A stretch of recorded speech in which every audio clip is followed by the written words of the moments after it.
morning, people. It's Monday, July 7th, something like that.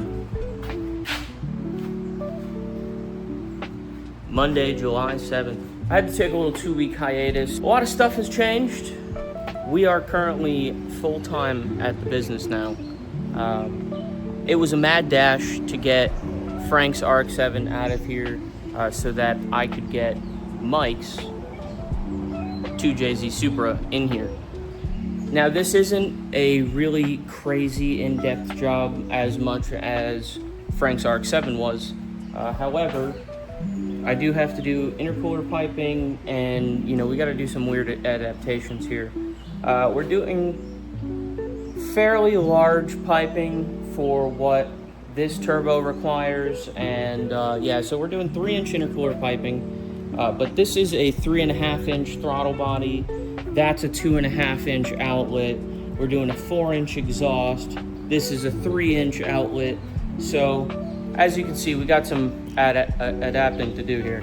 You'd also might be able to tell, we don't have a lot of room to work with, but we are putting a 4-inch full exhaust on this. And we are also recirculating the wastegate into the 4-inch exhaust. So we got to make it fit right into there. So the only other things that we're going to be doing is fixing some intercooler brackets on the bottom. And then we also have to cut a hole into this battery tray. Mike just painted his engine bay, and the right way to go about that would be to completely remove the sheet metal, where unfortunately it's kind of like layered into the other sections of the sheet metal body for the frame rails, that tie it kind of everything together. So if I were to remove all the spot welds, this is going to need to be repainted. So we're not looking to go that route. He wants me to cut a hole in it, and then this should mask the rest, I think he said he might want to do some sort of cover. But we'll figure it out down the line. If he does end up wanting to remove it, I can help him get it removed completely. But for now, we're just going to get a hole cut to put the intercooler piping through this section. This is where the original battery tray is, for those who don't own one of these or don't know already. A short run on this side to the intercooler, a little bit of a longer run on this side, but again, not too crazy. A loop it underneath. So yeah, just waiting on a cast elbow for that, and then I'm waiting for the titanium flange and the stainless flange that adapt to the back of this Pulsar turbo. This is a 64-66 precision housing, like stuffed into a Pulsar turbo frame. So T4 flange here, but these are very specific. Some of the new ones have a slight little ridge on it. That will not work for this. So I had to do a little bit of soul searching here. I don't know why it took me so long. It took me like 2 days to find the right flanges. So I got the right flanges. They're on order. We're doing a titanium hood dump to replace this hood dump. So we're gonna make one out of titanium. And then, like I said, we have a bunch of 4-inch material from JMD Tubes. We're gonna do a full 4-inch exhaust all the way back, recirculating the wastegate into the exhaust, and then come out right there. And kind of be mindful of that. Yes, I know I was just on a spiel about no pie cuts, but ordeal. So I'm with it. I like that look. It's gonna look good. If this thing's gonna sound nasty, yeah, like I said, completely straight pipe. No mufflers, no resonators, nothing. Straight pipe. So we also have an intake that he already had made, so it works from his last setup because it's essentially the same thing. He was just having some back pressure issues. Forget his name. I think it's like Sean. I'm not going to bother with the last name because I don't want to butcher it, but Sean T. I'll tag him. This is a really nice manifold.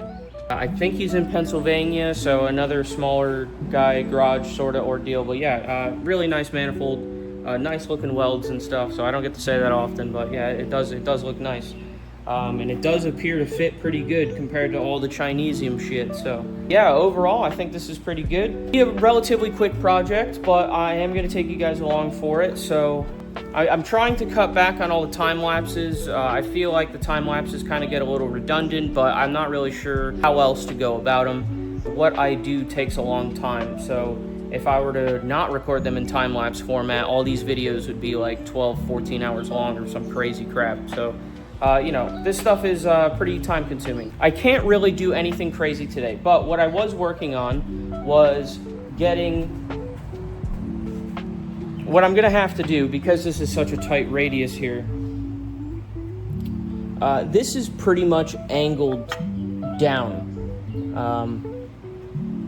And also pointing at this coolant reservoir here. So my idea is, first of all, because this is 3.5 to 3, I don't want to put a silicone coupler because, one, you're not going to find one that really fits in this area and then be able to start building intercooler piping. It's just not going to happen.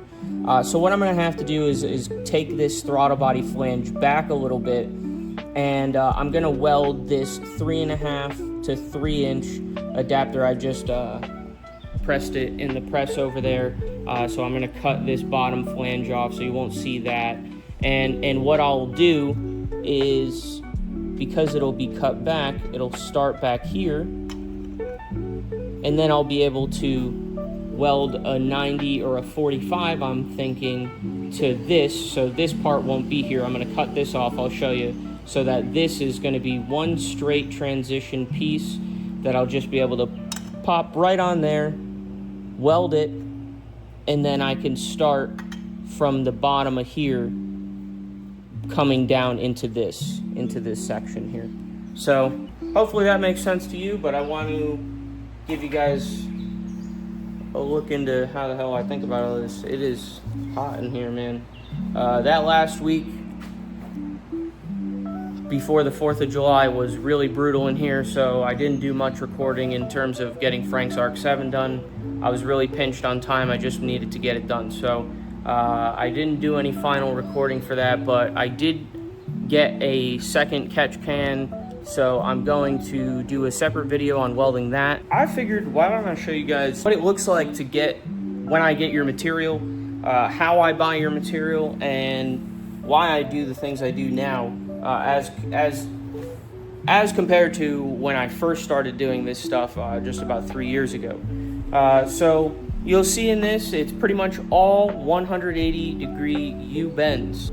When you grow up and you learn to be a big boy, don't buy an arsenal of mandrel bends because you spend double what you need to build an exhaust, an intercooler system, whatever it is. Buying the individual mandrel bends that are all pre-cut out, you really screw yourself. And in terms of making money too, it's hard to justify to customers, hey, you know, your material cost is going to be $2,000 because I need fucking 10 45s, 10 90s, blah, blah, blah, blah, blah. You know, and each one of those, I can go over pricing at a different point with you guys, but overall, it's always typically cheaper to buy these 180-degree bends because in a 180-degree bend, you'll get 2 90s and 2 6-inch straights. So usually you get that for about 60, 70 bucks. If you were to buy a mandrel bend, 2 mandrel bend 90s, and say a foot of material alone all caught up, you'd probably spend a little bit more than that. So you get a little more free room. You know, you're not constricted to just 90s and 45s. You can cut compound bends. It proves out to be a lot nicer and a better way of fabricating. So anyways, why don't we get into it? 99% of the time, I get material from JMD tubes. So, get some gloves because this shit is always dirty. All right. First things first, I always keep this to repack orders.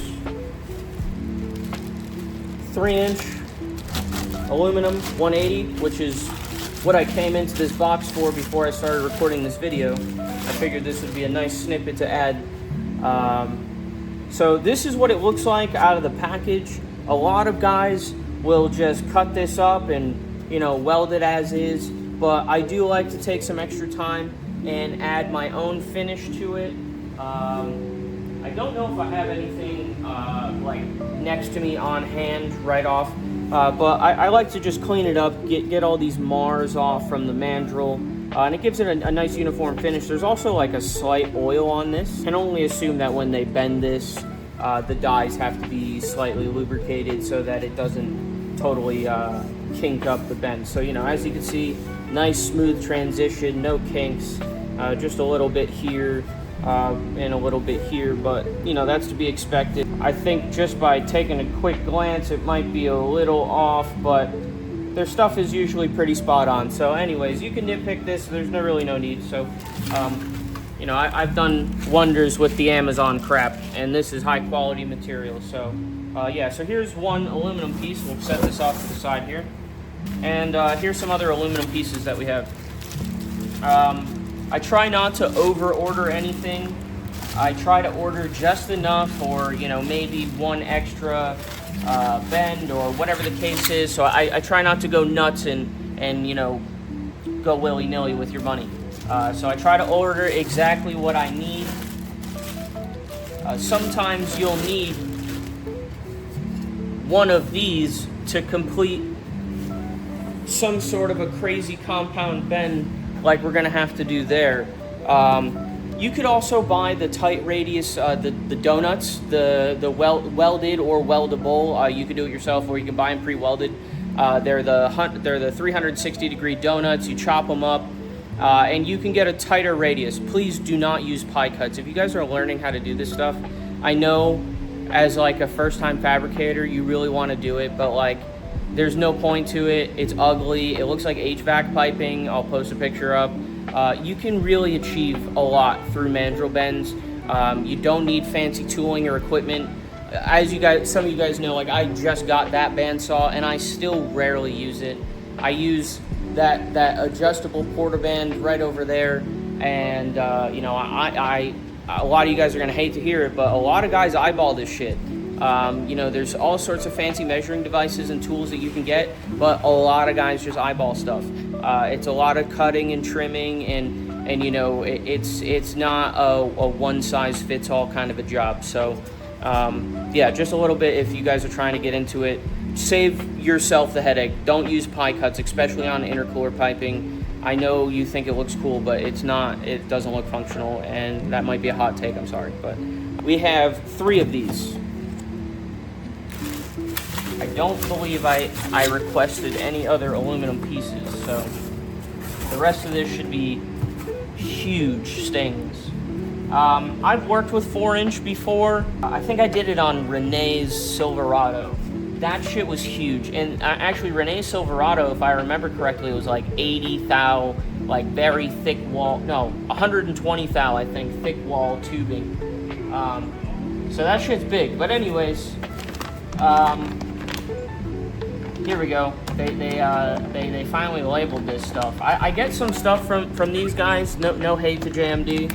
They're probably not watching this anyways because I'm not cool enough. But some of their other stuff doesn't come labeled, and I'm not saying anything. I'm not the brightest bulb in the shed, but sometimes I get this stuff and I'm like, well, what the hell is this? Because from a glimpse, I mean, it's very light, but from a glimpse, if you looked at it quickly, you might not know if it's stainless or titanium. So again, if you're new at this stuff and you order a bunch of this at once, this is the titanium pie cut section for Mike's party pipe. The up pipe that I just showed you, we're gonna remake that in a not crazy looking way out of titanium. And I honestly can tell you, these are so precise. The time you save versus what you spend on these, this is way better route to go than just buying straight tubing. Just, you know, spend the money on these. They're right, they will look good, they'll weld nice. If you're not a good welder and it's your first time, these are great things to practice with. I used these a bunch when I was coming up, just trying to practice. They're small, so it's like heat control is important and stuff like that. These are great. So anyways, I digress, but titanium, 4-inch, I believe. This is for the party pipe.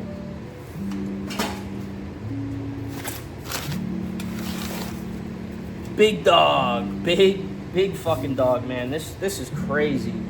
I really don't do a lot of bigger exhausts like this. This is like regular stuff for trucks and whatnot, but yeah, I mean, I usually do like 3.5 inches the most. But yeah, like I said, full 4-inch system. So this is a 4-inch 180 stainless U-bend, and I'm gonna use this in sections that I may need to get wherever we need to go. And I hate to say it, but there may need to be some small sections of weird cuts that get taken out of this, or some straight pieces to get where we need to go. But I'm gonna take you guys along for that too. It is hard. I don't have a lift, so it's hard for me to really record underneath the cars and show you guys everything. But yeah, I'm about to do a 4-inch exhaust on this 2J Supra on my back, and it's gonna fit great. Yeah, a lift would be nice, but I honestly couldn't even fit a lift in here if I wanted to. It'd just be in the way of everything else, and yeah, so it would be nice, but unfortunately not this shop, maybe in the next one. So anyways, let's see how many of these that we got. I should have a few, because there's one section right by this area that needs to bend, and then 2 more times by the rear axle area. So okay, I'm gonna put this down. Oh, nice. Okay. Whew. Man, for a second, we ordered this stuff a long time ago, but yeah, definitely gonna need some of this for an extra screamer pipe or something. Also some material just for the recirculation of the wastegate into the exhaust. So this is gonna be, I mean, and this is even pretty big, man. But this is for the TurboSmart 50 millimeter wastegate that we're going to be recirculating back into the exhaust. So back into the box, we have another stainless U-bend. Gonna be needing these for sure.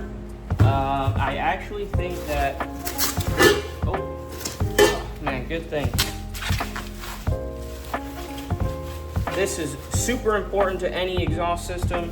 You always need some sort of a flex joint, but these are the best you can get. These are full stainless steel construction, no woven on the middle that gets all burned up. I do believe it's on the inside is how these work. I'm not really total. I've never seen one cut up, but as you can see, you know, you want to make sure that you're putting this in the right direction. So this would be going towards the exhaust pipe. You know, you want it to all flow. So this would be from the downpipe. As you can see, it's nice and smooth, and then it transitions outwards.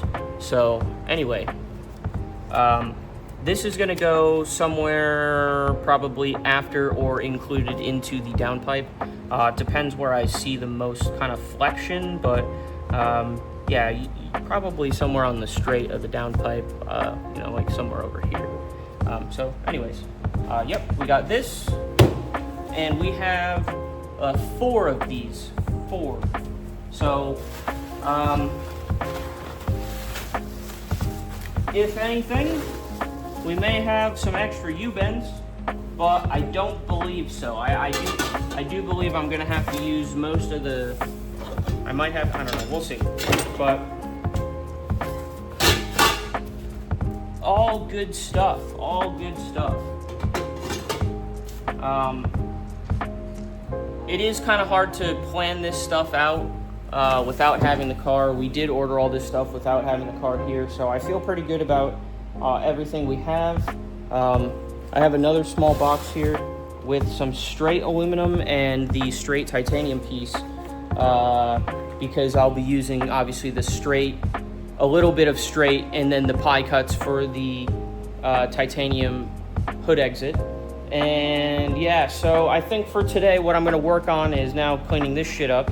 I was originally coming into the box for the 180 degree U-bend aluminum, so I was going to try to work with some of the intercooler piping on the other side, and I may try to get this throttle body situated today as well.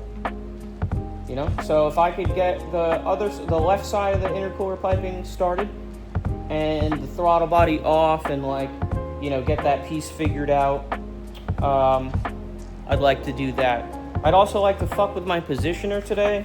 I really need to get that thing up and running and dialed because I can't afford a new positioner as much as I would like one. And before my job fired me, I was trying to, I was going to ask them if I could buy one of their welding positioners that they weren't going to use or were planning to retire. So, but yeah, I got fired before that ever happened. Kind of a weird story, not really, but it's okay. We have plenty of work here to do. Things have been really hectic. Things have been really busy. It's been really hard juggling the job, going to the gym, a relationship, the business. You know, I was working 40 minutes away.